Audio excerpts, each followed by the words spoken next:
Assalamu alaikum. Welcome back to our $1 million AFSARA. நம்ம இப்போ இந்த வீடியோல சுவையான மட்டன் குஃப்தா பிரியாணி எப்படி செய்யலாம்னு பார்க்கலாங்க. நீங்க இதுவரைக்கும் $1 million AFSARA வீடியோ பார்க்கல புதுசா பார்க்கறீங்கன்னா மறக்காம $1 million AFSARAக்கு சப்போர்ட் பண்ணுங்க and subscribe பண்ணுங்க. மறக்காம உங்களுடைய ஃப்ரெண்ட்ஸ்க்கும் ஷேர் பண்ணுங்க. இப்போ வாங்க நம்ம வீடியோக்குள்ளார போகலாம். எங்க ஊர் பக்கம் இத வந்து குப்பத்தான்னு சொல்லுவாங்கங்க. இந்த குஃப்தா பிரியாணி வந்து ரொம்பவே சிம்பிளா டேஸ்டா சூப்பரா செஞ்சிரலாங்க. நம்ம பிரியாணி ரெடி பண்றோம்னா முதல் நாளே குஃப்தாவை வந்து அரைச்சி நம்ம உருட்டி வறுத்து ரெடி பண்ணி வச்சிரணுங்க. அப்பதான் நமக்கு வந்து பிரியாணி போடும்போது ரொம்ப ஈஸியா இருக்கும். அட் a டைத்துல வந்து நம்ம குஃப்தாவையும் உருட்டி பிரியாணிக்கு ரெடி பண்ணா ரொம்ப சிரமமாய் போயிடும். அதனால நம்ம முதல் நாளே உருட்டி வறுத்து ஃப்ரிட்ஜ்ல வந்து ஸ்டோர் பண்ணிட்டோம்னா மறுநாள் நம்ம பிரியாணி செய்யும்போது நம்ம டக்குன்னு எடுத்து யூஸ் பண்ணிக்கலாங்க. இப்போ ஒரு பெரிய பாத்திரம் எடுத்துக்கலாம். அதுல 400 மில்லி அளவுக்கு நான் வந்து எண்ணெய் சேர்த்திருக்கேங்க. எண்ணெய் நல்லா ஹீட் ஆன உடனே அதில் வந்து பட்டை கிராம்பு ஏலக்காய் இதை நல்லா பொரிய விட்டுறலாங்க. நல்லா பொரிஞ்சதுக்கு அப்புறம் நம்ம கட் பண்ணி வச்சுருந்த பல்லாரி வெங்காயத்தை சேர்த்துக்கலாங்க. நான் 800 கிராம் அளவுக்கு பல்லாரி வெங்காயத்தை நல்லா கட் பண்ணி வச்சுருந்தேன். அதை நான் இப்போ சேர்த்துட்டேன். இப்போ அதோட பச்சை மிளகாயும் ஒரு 8 இல்லை 10 பச்சை மிளகாய் கூட நீங்கள் சேர்த்துக்கலாங்க. இந்த பச்சை மிளகாவோட காரம் தாங்க இந்த பிரியாணிக்கு வந்து நல்லா டேஸ்ட்டாக இருக்கும். உங்களுக்கு இன்னும் கொஞ்சம் காரம் கொஞ்சம் கூட வேணும் அப்படின்னாக்கா பச்சை மிளகா கொஞ்சம் கூட சேர்த்துக்கலாங்க. உங்கள் காரத்துக்கு தகுந்த மாதிரி நீங்கள் சேர்த்துக்கோங்க. இப்போ எண்ணெயில் இது எல்லாத்தையும் சேர்த்துட்டு நல்லா மிக்ஸ் பண்ணி விட்டுறலாங்க. மிக்ஸ் பண்ணதுக்கப்புறம் நான் இதில் வந்து கொஞ்சமாக கசகசா வந்து ஒரு டீஸ்பூன் அளவுக்கு சேர்க்குறேன். இந்தமாரி நீங்கள் சேர்த்திங்கன்னா பிரியாணி நல்லா டேஸ்ட்டாகவும் இருக்குங்க. இப்போ இதில் தேவையான அளவுக்கு நம்ம வந்து உப்பை சேர்த்துக்கலாங்க. உப்பு சேர்த்துட்டு எல்லாத்தையுமே இந்த எண்ணெயிலே நல்லா ஃப்ரை பண்ணிக்கலாங்க. அதோடு இப்போ வாசனைக்காக மல்லிக்கீரை புதினா இதையும் நான் சேர்க்குறேன். சேர்த்துட்டு எல்லாத்தையுமே நல்லா மிக்ஸ் பண்ணி விட்டுறலாம். இது எண்ணெயிலே நல்லா ஃப்ரை ஆகணுங்க. இப்போ நல்லா ஃப்ரை ஆகிடுச்சு. ஃப்ரை ஆனதுக்கப்புறம் தக்காளி சேர்த்துக்கலாங்க. இந்தமாரி எண்ணெயிலே நல்லா ஃப்ரை பண்ணிக்கிட்டுறலாம். நம்ம ஆல்ரெடி வந்து உப்பு சேர்த்தாச்சு. அதனால் தக்காளி வந்து அந்த உப்புலேயே நல்லா மசிஞ்சிருங்க. கொஞ்சம் நேரம் நல்லா ஃப்ரை பண்ணிக்கிட்டுறலாங்க. ஒரு 10 நிமிஷத்துக்கு அப்புறம் நம்ம பார்த்தோன்னா வெங்காயம் தக்காளி நல்லா மசிஞ்சிருக்கும். இப்போ இந்தமாரி மசிஞ்சதுக்கப்புறம் நான் இதில் வந்து இஞ்சி பூண்டு பேஸ்ட்டு சேர்க்குறேங்க. இஞ்சி பூண்டு பேஸ்ட்டு 400 கிராம் அளவுக்கு நான் இதில் சேர்த்துருக்கேன். சேர்த்ததுக்கப்புறம் எல்லாத்தையுமே இந்த எண்ணெயிலே நல்லா ஃப்ரை பண்ணிக்கிட்டுறலாங்க. இஞ்சி பூண்டு வாசனை போகிற வரைக்கும் இந்த எண்ணெயிலே நல்லா ஃப்ரை பண்ணிக்கிட்டுறலாம்.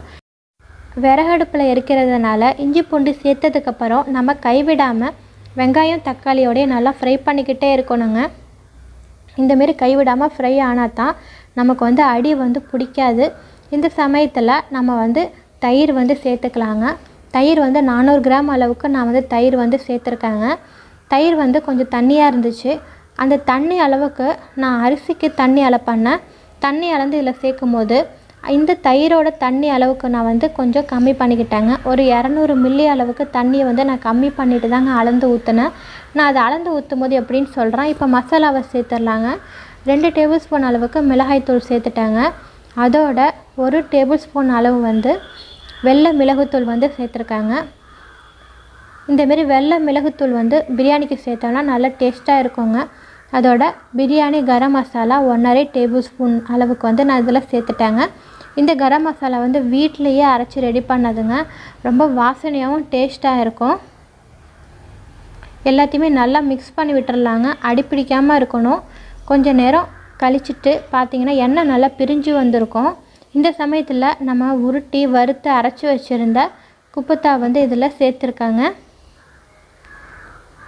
எல்லாத்தையுமே இதில் சேர்த்துட்டு நம்ம வந்து மிக்ஸ் பண்ணி விட்டுறலாம். இந்த மசாலாவோட சேர்த்துட்டு மிக்ஸ் பண்ணி விட்டுறலாங்க. கொஞ்சம் நேரம் அந்த மசாலாலேயே இந்த குஃப்தா வந்து கொதிக்கணும்.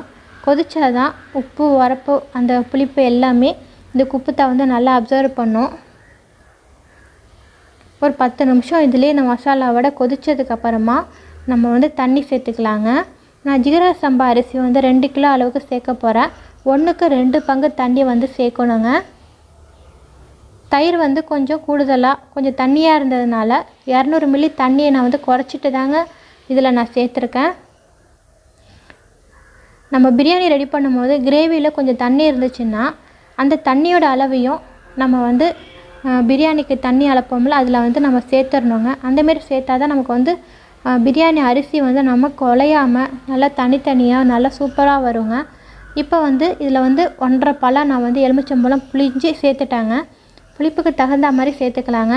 பொதுவாக 2 கிலோவுக்கு வந்து 2 எலுமிச்சம்பழம் வந்து நல்லா புளிப்பு வந்து அது போதுமானது. உங்களுக்கு புளிப்பு கொஞ்சம் கூட வேணும்டா எக்ஸ்ட்ரா ஒரு பழம் கூட நீங்கள் புளிஞ்சிக்கலாங்க. நான் 1.5 பழம் வந்து இப்போ புளிஞ்சிட்டேன். எங்கள் வீட்டில் வந்து கொஞ்சம் புளிப்பு கொஞ்சம் கம்மியாக சாப்பிடுவாங்க. அதனால் நான் வந்து 1.5 பழம் மட்டும்தாங்க சேர்த்துருக்கேன். உங்களுக்கு புளிப்பு தேவைப்பட்டால் நீங்கள் அதிகமாக கூட சேர்த்துக்கலாம். இப்போ மசாலா தண்ணி வந்து நல்லா கொதி வந்துருச்சு. இதிலே குப்பத்தா வந்து நல்லா வேகணுங்க. ஒரு 15 நிமிஷம் கொதிச்சதுக்கப்புறம் நம்ம அரிசி வந்து சேர்த்துக்கலாங்க. ஜீரா சம்பா அரிசி வந்து 2 கிலோ அளவுக்கு நம்ம வந்து ஊற வச்சுருந்தோம்.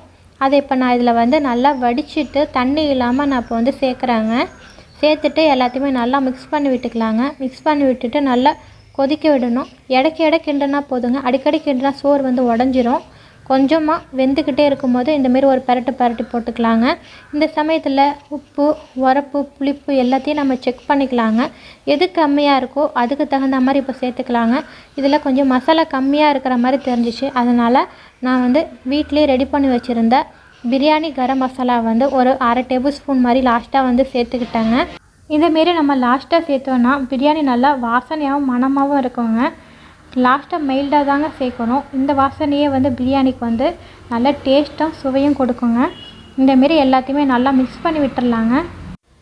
இப்போ தண்ணி எல்லாமே ட்ரை ஆகிடுச்சுங்க. இந்தமாரி ட்ரை ஆகிற நேரத்தில் வந்து நம்ம அடியில் இருக்கிற விறகு எல்லாத்தையுமே எடுத்து வச்சிடலாங்க. இதுக்கு மேலே நம்ம எரிய விட்டோன்னா அடி வந்து நல்லா பிடிக்க ஆரம்பிச்சிரும். இந்தமாரி லைட்டாக கொஞ்சம் தண்ணி இருக்கிறப்பவே நம்ம வந்து அடியில் இருக்கிற விறகெல்லாம் எடுத்து வெளியில் வச்சிடலாங்க. இப்போ தண்ணி வந்து ஓரளவுக்கு நல்லா ட்ரை ஆகிடுச்சு.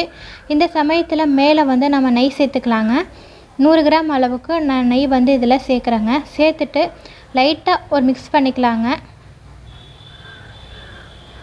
இப்போ இந்தமாரி மிக்ஸ் பண்ணதுக்கப்புறமா நம்ம வந்து கலர் வந்து சேர்த்துக்கலாங்க.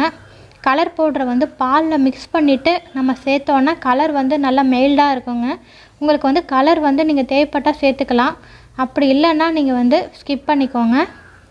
நான் கொஞ்சமாக பாலில் வந்து கலரை வந்து மிக்ஸ் பண்ணிவிட்டு நான் இந்தமாரி சேர்த்துட்டேங்க. இந்தமாரி சேர்த்தோன்னா பிரியாணியோட கலரோட நல்லா சூப்பராக டேஸ்ட்டாக இருக்குங்க. இப்போ இதுக்கு மேலே கொஞ்சமாக வாசனைக்காக மல்லிக்கீரை, புதினா இது எல்லாத்தையுமே கட் பண்ணதை சேர்த்துக்கலாங்க.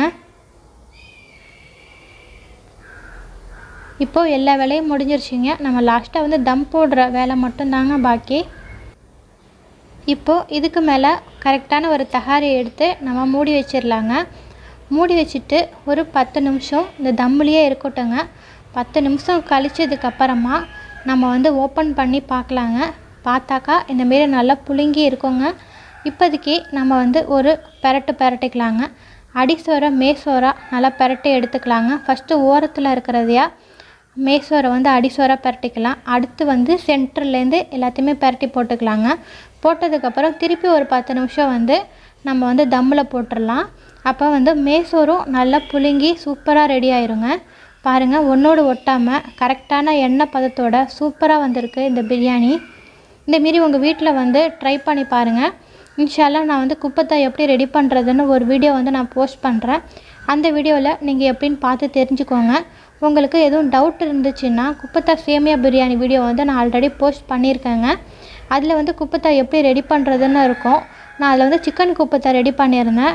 நீங்கள் சிக்கனுக்கு பதிலாக மட்டன் அதே அளவுக்கு சேர்த்துட்டு ரெடி பண்ணிக்கோங்க. இந்த குப்பத்தா சேமியா பிரியாணி வீடியோ வந்து உங்களுக்கு பிடிச்சிருந்துச்சுன்னா மறக்காமல் $1,000,000 அப்சராக்கு சப்போர்ட் பண்ணுங்கள் அண்ட் சப்ஸ்கிரைப் பண்ணுங்கள். மறக்காமல் உங்கள் ஃப்ரெண்ட்ஸுக்கும் ஷேர் பண்ணுங்கள். தேங்க்ஸ் ஃபார் வாட்சிங் and thanks for your support.